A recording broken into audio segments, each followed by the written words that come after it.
Haleluya, puji Tuhan, selamat pagi Bapak Ibu Saudara yang dikasihi oleh Tuhan. Di pagi hari ini mari sama-sama sebelum kita beraktivitas, melanjutkan setiap aktivitas kita, bekerja dan lain sebagainya. Mari sebelumnya mari sama-sama kita belajar firman Tuhan di hari ini dalam program Berkat Pagi GPD Immanuel Garden. Mari sama-sama kita belajar tentang firman Tuhan.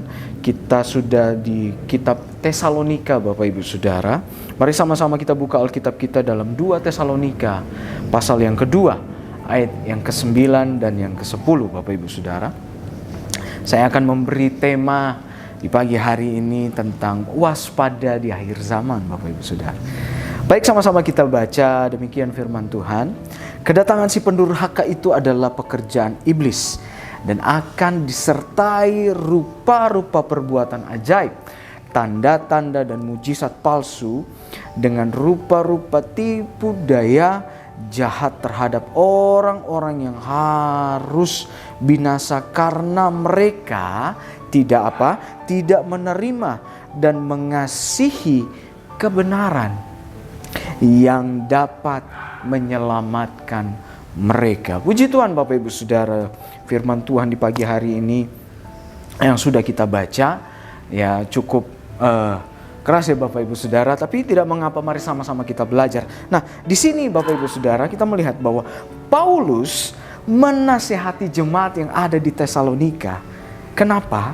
Menjelang Yesus datang untuk kedua kalinya Bapak Ibu Saudara.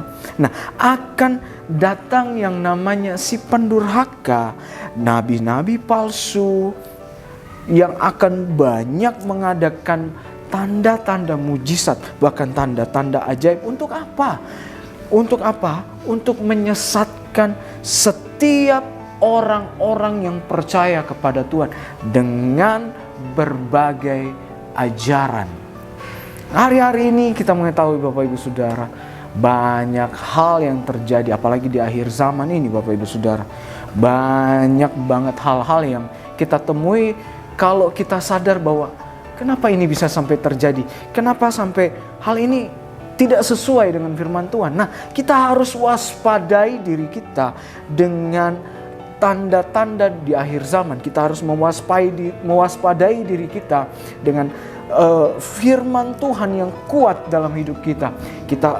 Kita harus memperlengkapi diri kita dengan hal-hal yang dari Tuhan. Kita harus banyak belajar tentang firman Tuhan. Bapak Ibu Saudara, akan banyak orang yang membawa tentang firman Tuhan, tetapi yang terjadi Bapak Ibu Saudara, mereka perlahan menggeser segala sesuatu yang benar, yang menurut Alkitab benar, tetapi mereka membawa jauh dari pandangan Alkitab. Artinya membawa jauh dari kebenaran Bapak Ibu Saudara. Itulah sebabnya Paulus menasehati jemaat yang ada di Tesalonika. Supaya apa? Supaya mereka jangan sampai terseret dalam kebinasaan. Dengan kata lain Bapak Ibu Saudara, ayat ini mengingatkan kita untuk apa? Untuk kita tidak mudah percaya dengan segala sesuatu ajaran. Atau boleh saya katakan kita tidak mudah diseret oleh si pendurhaka yang boleh saya katakan adalah antikristus. Yang hari-hari ini sedang bekerja keras untuk apa?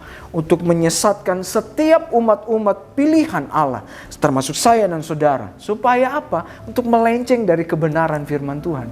Nah, itulah sebabnya Paulus menasihati jemaat yang ada di Tesalonika. Bukan hanya di Tesalonika, pada hari ini juga menasihati pada kita semua Bapak Ibu Saudara yang mendengarkan di pagi hari ini.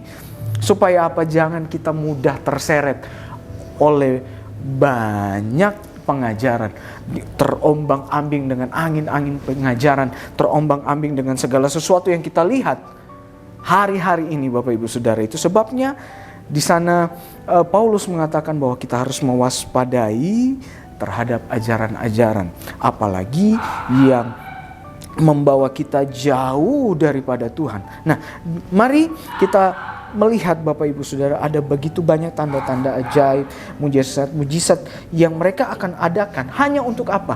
Hanya untuk menipu, menjerat kita supaya kita jatuh ke dalam berbagai pencobaan, berbagai masalah, bahkan pengertian yang buat kita itu sampai boleh dikatakan kita terseret, terbawa setiap arus pengajaran Bapak Ibu Saudara. Nah, kita harus mewaspadai yang namanya ajaran-ajaran sesat di akhir zaman ini Bapak Ibu Saudara. Banyak banget ditandai dengan ajaran-ajaran yang menyimpang dari kebenaran. Penting untuk kita berpegang teguh kepada ajaran yang Tuhan Yesus ajarkan, mewaspadai dari segala macam bentuk penyesat Bapak Ibu Saudara. Karena di sana dikatakan dengan rupa-rupa tipu daya jahat terhadap orang-orang yang harus binasa karena mereka tidak menerima dan mengasihi yang namanya kebenaran Bapak Ibu Saudara. Nah, hari-hari ini kita sudah banyak mendengarkan firman Bapak Ibu Saudara. Biarlah firman itu boleh tertanam dalam setiap hati kita. Biar firman Tuhan itu boleh mendewasakan iman kita, mendewasakan setiap kerohanian kita Bapak Ibu Saudara. Jangan sampai kita disesatkan. Itu sebabnya Paulus di sini sangat cukup keras menasihati mereka yang ada di Tesalonika. Karena apa? Karena orang yang tidak menerima bahkan mengasihi kebenaran, mereka dapat mudah tersesat, bahkan mudah terombang-ambing Bapak Ibu Saudara. Nah, mari sama-sama kita lihat dalam 2 Timotius 3 ayat yang pertama Bapak Ibu Saudara. Ayat pertama sampai ayat yang kelima. Saya akan bacakan bagi Bapak Ibu Saudara. Demikian firman Tuhan.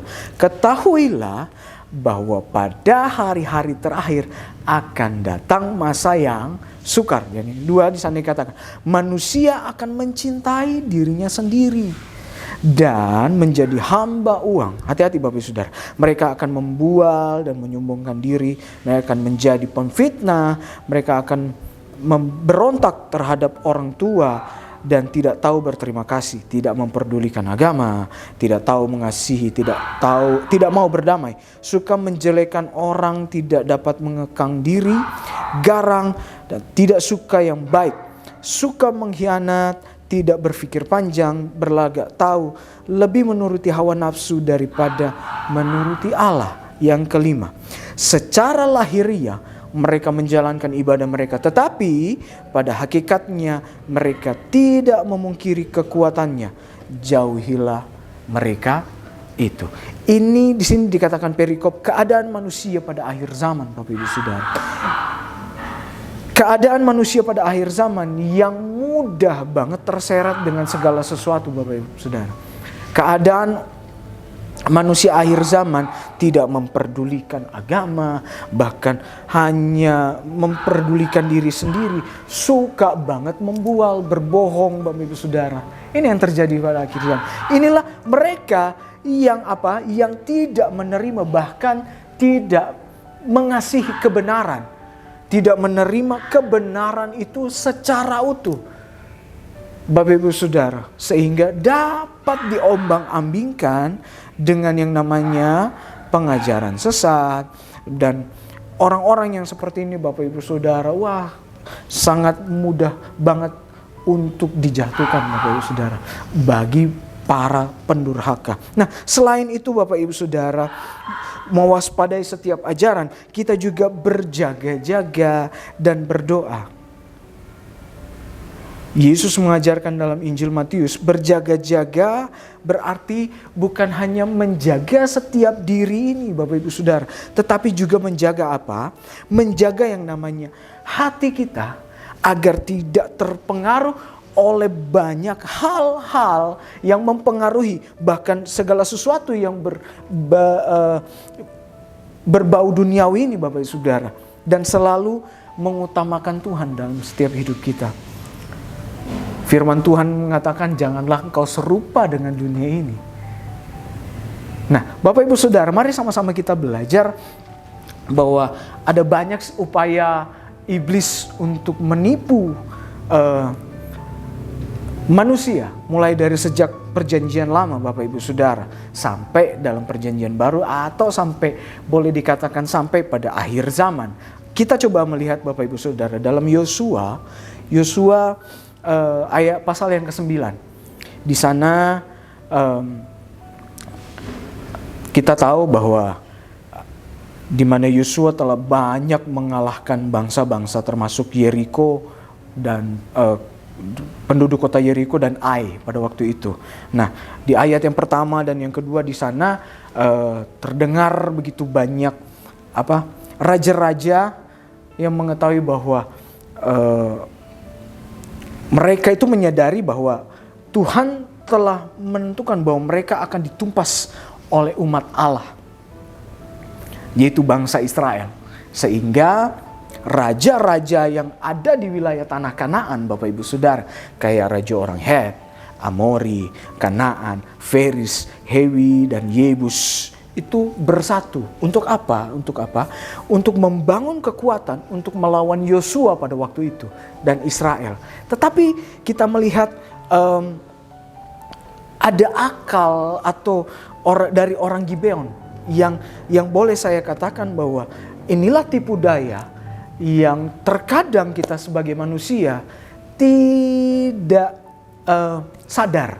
Nah, di ayat yang Yosua pasal 9 ayat 3 sampai yang 6 saya akan bacakan bagi Bapak Ibu. Tetapi ketika terdengar kepada penduduk negeri Gibeon apa yang dilakukan Yosua terhadap Yeriko dan Ai, maka mereka pun bertindak dengan memakai akal. Mereka pergi menyediakan bekal, mengambil karung yang buruk-buruk dan dimuatkan di atas keledai mereka, dan kirbat anggur yang buruk-buruk yang robek dan dijahit kembali, dan kasut yang buruk-buruk dan ditambal untuk dikenakan pada kaki mereka, dan pakaian yang buruk-buruk untuk dikenakan oleh mereka. Sedang segala roti bekal mereka telah kering, tinggal remah-remah belaka. Demikianlah mereka pergi kepada Yosua. Berikutnya, ke tempat perkemahan di Gilgal, Bapak Ibu Saudara. Wah, berkatalah mereka kepadanya dan kepada orang-orang Israel itu, kami ini datang dari negeri jauh, maka sekarang ikatlah perjanjian dengan kami. Nah, kita bisa melihat di sini Bapak Ibu Saudara, di mana di kitab Yosua dalam ayat ini orang-orang Gibeon itu sadar bahwa melawan Israel dengan senjata tidak akan membuat mereka menang, tetapi mereka membuat yang namanya siasat Bapak Ibu Saudara, yaitu memakai pakaian, sepatu yang compang-camping yang buruk, sehingga seolah-olah terlihat bahwa mereka ini adalah pengembara yang datang dari jauh, Bapak Ibu Saudara. Tetapi di ayat yang ke-14-15 saya akan bacakan. Lalu orang-orang Israel mengambil bekal orang-orang itu, tetapi tidak meminta keputusan Tuhan. Nah, saudara dengar baik. Tidak meminta keputusan Tuhan. Maka Yosua tiba-tiba Bapak Ibu Saudara mengadakan yang namanya persahabatan dengan mereka dan mengikat perjanjian dengan mereka bahwa ia akan membiarkan mereka hidup, dan para pemimpin umat itu bersumpah kepada mereka. Nah, Bapak Ibu Saudara, apa pelajaran yang kita dapat dari sini? Saya ingin katakan bahwa jangan pernah membuat perjanjian dengan yang namanya iblis. Di ayat yang ke-14, tetapi Yosua dan bangsa Israel melakukan yang namanya kelalaiannya. Tanpa bertanya kepada Tuhan, mereka langsung buat perjanjian dengan orang Gibeon. Tanpa sadar Bapak Ibu Saudara, orang Gibeon sudah menguasai bangsa Israel pada waktu itu tanpa sadar. Itulah sebabnya Bapak Ibu Saudara, saya ingin mengatakan bahwa selain kita mewaspadai setiap ajaran-ajaran, kita harus tetap berjaga dan berdoa Bapak Ibu Saudara. Jangan pernah kita yang namanya buat perjanjian, apapun itu Saudara, yang memang hari-hari ini kita sudah terhimpit banget, sehingga kita melalaikan hubungan kita dengan Tuhan. Malah justru bahasa cincai-cincai lah Bapak Ibu Saudara ya. Cincai-cincai, udahlah gak apa-apa.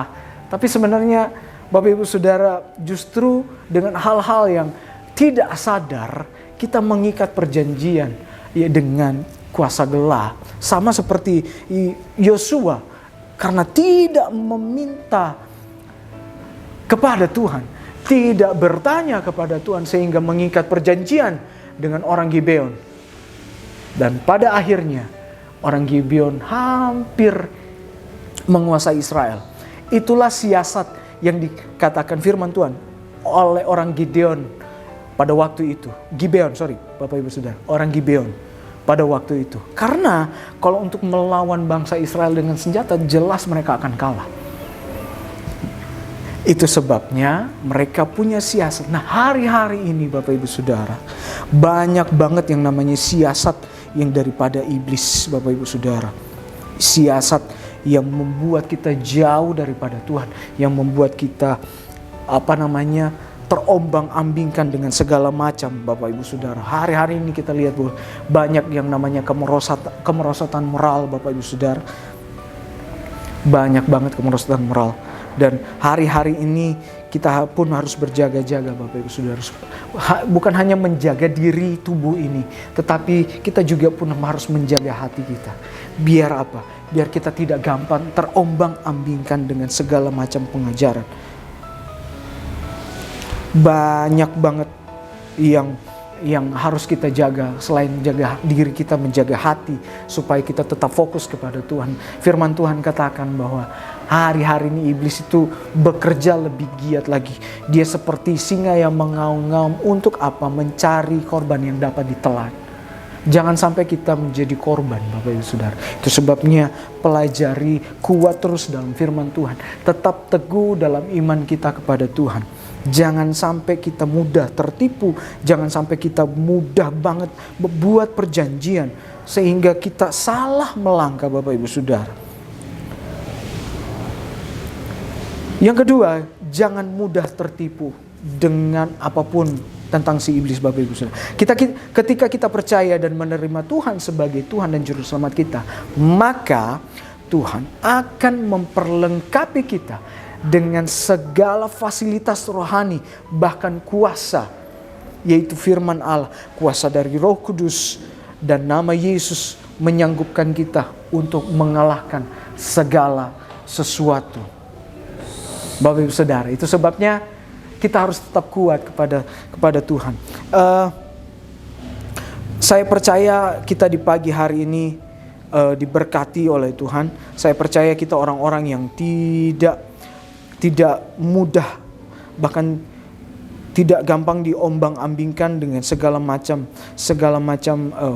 pengajaran, diombang-ambingkan segala macam tipu daya si iblis Bapak Ibu Saudara. Mari kita melihat dalam ayat yang terakhir, 1 Yohanes 2 ayat 18. Di sana, anak-anakku, waktu ini adalah waktu yang terakhir. Dan seperti yang telah kamu dengar, seorang antikristus akan datang. Sekarang telah bangkit banyak antikristus. Itulah tandanya bahwa waktu ini benar-benar adalah waktu yang terakhir. Kita harus menjaga diri kita. Kita harus membuat segala sesuatu dalam diri kita ini diperlengkapi oleh firman Tuhan. Dan biarlah kuasa Roh Kudus melingkupi kita, menuntun kita. Bahkan Roh Kudus yang akan mengajar kita bagaimana kita harus melewati segala sesuatu di hari-hari terakhir ini Bapak Ibu Saudara. Demikian firman Tuhan Bapak Ibu Saudara. Saya percaya kita boleh dikuatkan di pagi hari ini. Immanuel, Allah beserta dengan kita. Amin.